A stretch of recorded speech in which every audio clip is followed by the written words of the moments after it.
All right. So I'm Matt Daniel. I'm class of 1985. As much for the people who might be watching this as to you, Delegate Cox. Can I call you Kirk? You sure can. Call me Kirk. Yeah, because Delegate, that's a mouthful. Say Delegate Cox every time. I don't blame you. Well, thanks for your time.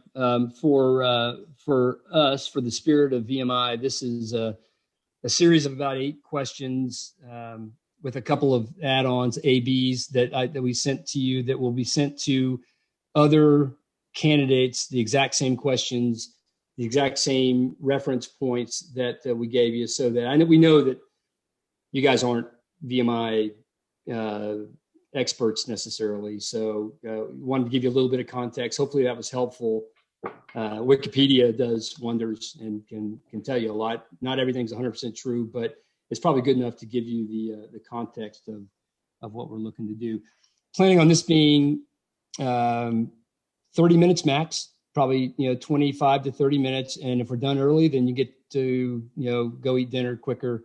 And but one way or the other, we appreciate you doing it. The sort of rules of engagement here are: I'll just ask you the question and ask you to respond, and then just go on to the next question. And it won't be a back and forth discussion. Trying to keep this as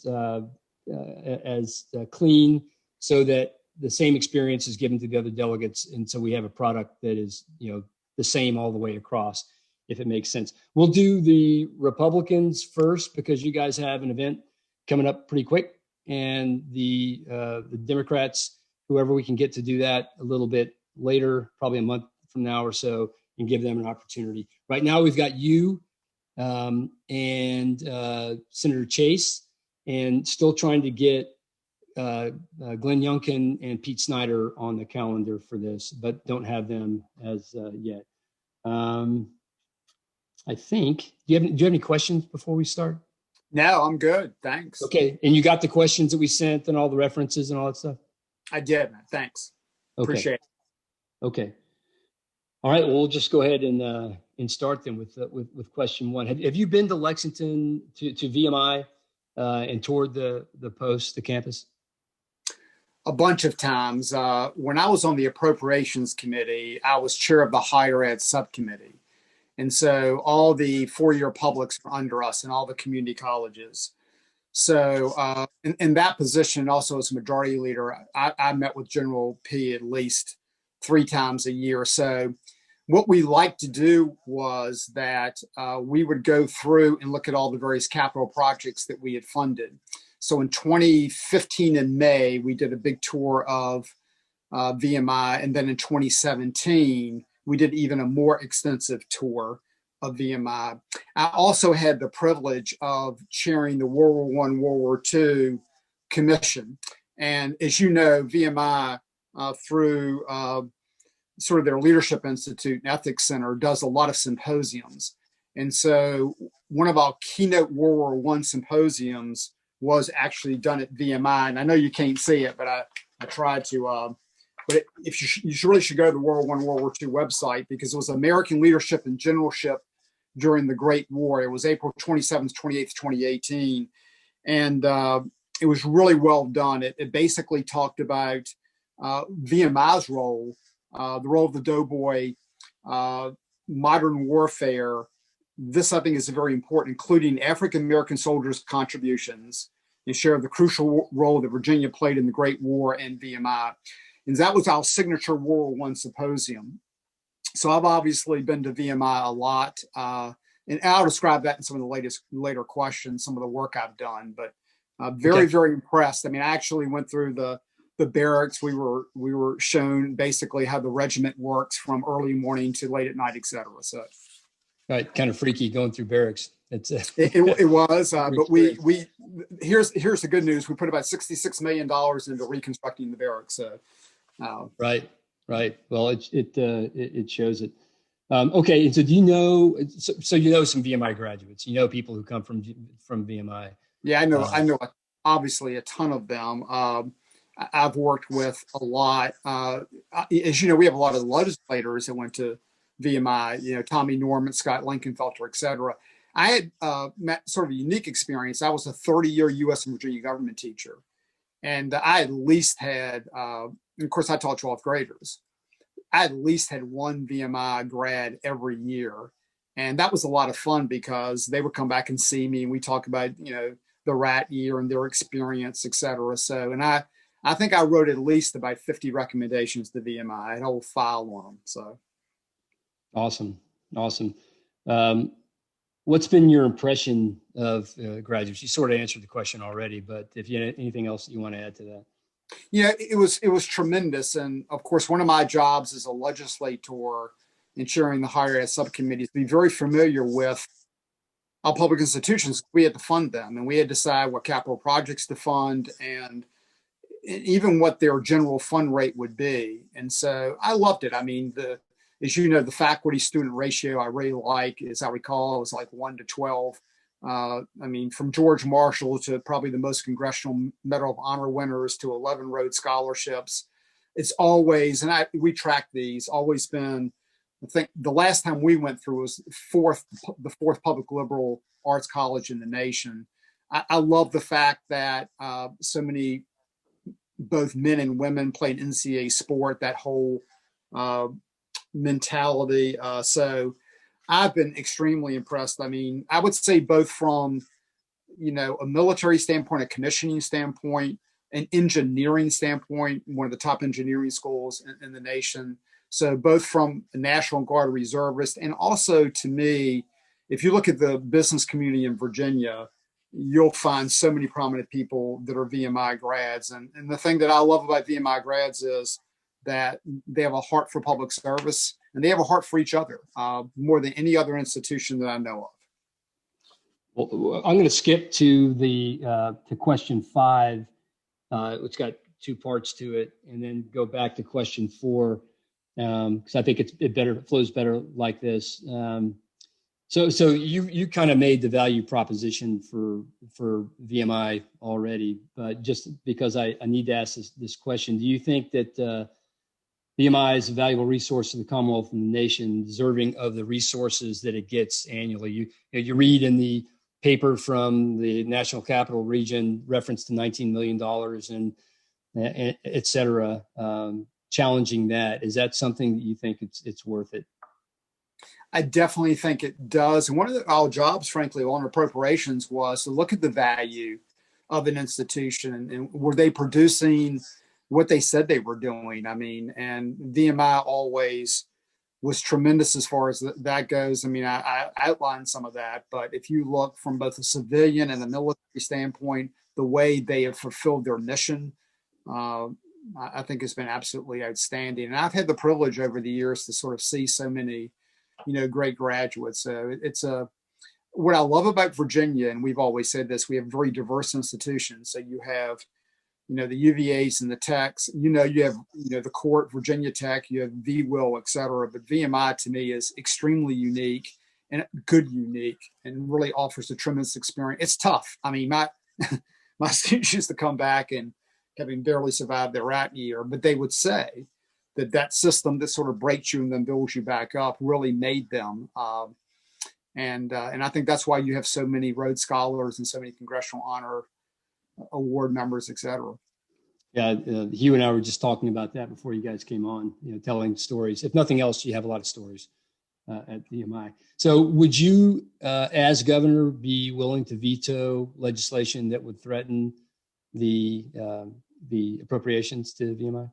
Well, I'll do better than that. And I actually made a list because I tried to work very hard on some of the things that I really felt like would help VMI. So you would see a much more than a veto pin from the governor. Remember, the governor introduces the budget, and the governor has a capital piece to his budget. And so some of the things I worked on, I know y'all are very familiar with this, but the core physical training facility and aquatic center, which to me is one of the best facilities in the United States. If you look at the obstacle course, et cetera, that's something we felt very strongly about for a training aspect. The training grounds was another big area. We expanded and renovated Nichols Engineering. One of the things we felt about that was about an $18 million renovation, that with being one of the number one programs. And let's face it, Virginia is really pushing STEM. As you know, science and math and those degrees in those areas were key. And I think you know this, but VMI probably has 50% of their majors in that area around. So everything from Ship Hall to Preston Library to the barracks, which I mentioned, there were several phases to Kilbourne Hall. So you'll see Kirk Cox, to me, make sure that VMI has the very best of facilities, because I think that does help carry out the mission. So I will do more than just veto. Awesome. Thank you. Thank you for that answer. So you mentioned the rat line. It's one of those things that has been kind of targeted as to be vulnerable is maybe a way to put it. Do you think that is the rat line experience is beneficial to VMI and the product that it produces? Well, I think when you talk to so many VMI grads, and it's part of the essence of the institution, you have to be very careful. To me, VMI is extremely unique, and the rat line is part of that. And there's no question, when I talk to VMI grads, it's a tremendous pressure cooker, but it treats everyone. The essence is equality, and the attention to detail. I can tell you, teaching seniors, et cetera, that is extremely important. So I do think it's a fundamental piece of VMI, and as several other things we'll discuss. Once you start pulling those pieces apart, I think you have a different institution. That's not what you want. Right. Okay. Thank you. On to the thing that's been sort of under fire most recently. Do you think that the honor code, the VMI's honor code, contributes to graduates having all the core principles, honor, integrity, all those things, all those good words, that it's beneficial for the graduate and for the state and the nation? Well, I think, as we know, actually Senator Norman, which was in the notes, but I remember this well, actually put in the statute, the legislation, that VMI will have a strict honor code. And I think he felt like, as I felt like, that is part of the uniqueness, and once again, a very special uniqueness. The single sanction system being basically run by the Corps, no scale of penalties, I think really has made it where you do really, breathe that integrity and that honor and that leadership and that self-sacrifice, that public servant. You do away with things like that. I would argue, once again, it's not VMI, and we have other institutions that do those other missions. We don't need VMI to be like them. Right. Okay.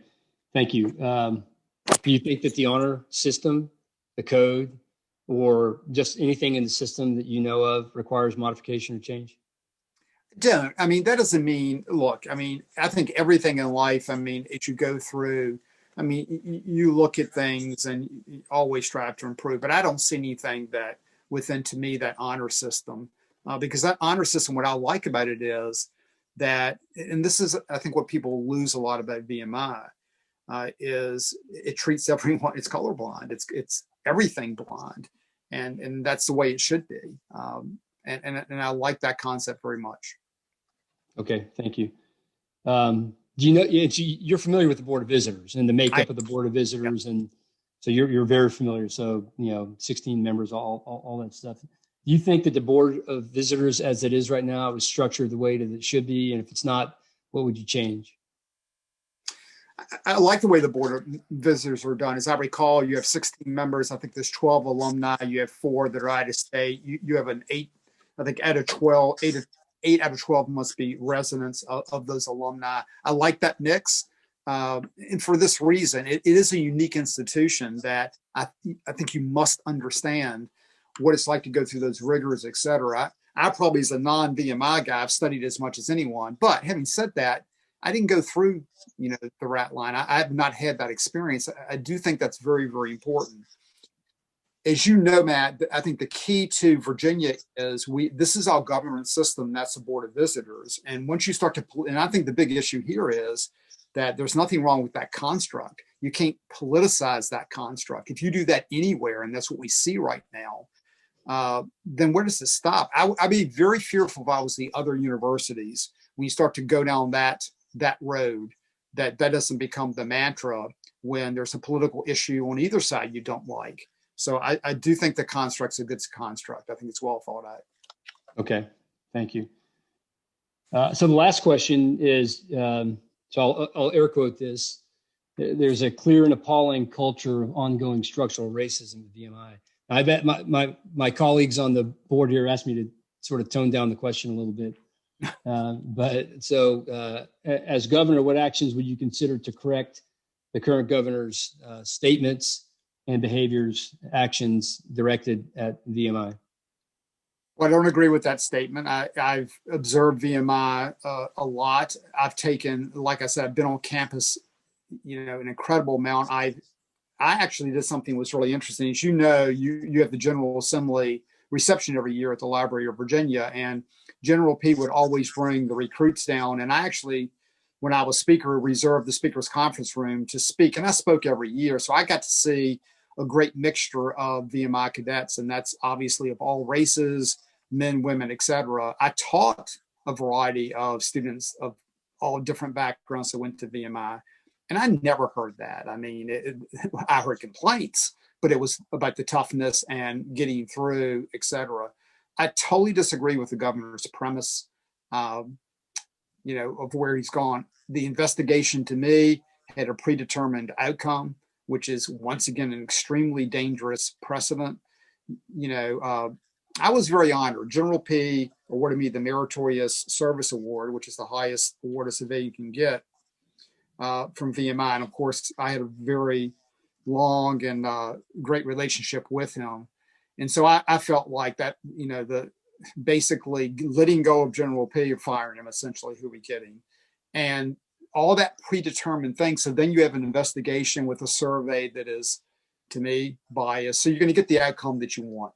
So I don't approve of that. I think that politicizes the system. And I think that's a very dangerous precedent. Okay. Thank you. So those are all the questions that I have. It makes it easy when you've been here before and you have lots of reference and contextual background in the place. Is there anything you'd like to add before? We're going to broadcast this. We'll put it on Sure. Our social media. We have access to thousands of VMI graduates. We obviously, and I think this. This is not. We can't endorse anybody necessarily, but we certainly do appreciate, and we hope that it provides you some value to get your message out there to a user group or to a focus group you think might be able to help in your run. Is there anything else that you'd like to add to this? Yeah, I would say this. The one thing I've really tried to emphasize in my run for governor is I do think it's really helpful to have a lot of experience dealing with whether it be higher ed institutions or K-12, et cetera, because you really get to know the folks and the true stories. I do think that experience is helpful. I think in my experience, I've been in the legislature 30 years. VMI has made a tremendous effort to me to be one of the best institutions there are. Look, no one's perfect. You can go to UVA, you can go to Tech. You're going to have incidents on every college campus, and they have to be addressed. I'm the first person to say that. But I have seen an institution that the citizen soldier and the way they conduct themselves is tremendous. I can remember going on the tour. We would go to the physical plant, and you could eat off we used to always comment, you could eat off basically the floor. They took that much pride in doing that. And I'll remind people something too, that I guess a little lost historical fact. The Jonathan Daniels charge which of course was the valedictorian in 1961.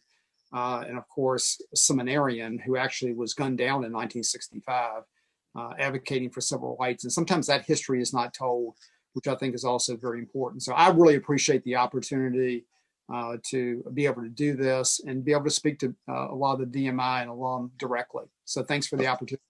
Well, you're welcome, and thank you for the willingness to speak with us. And it's refreshing to to get input from someone who's been there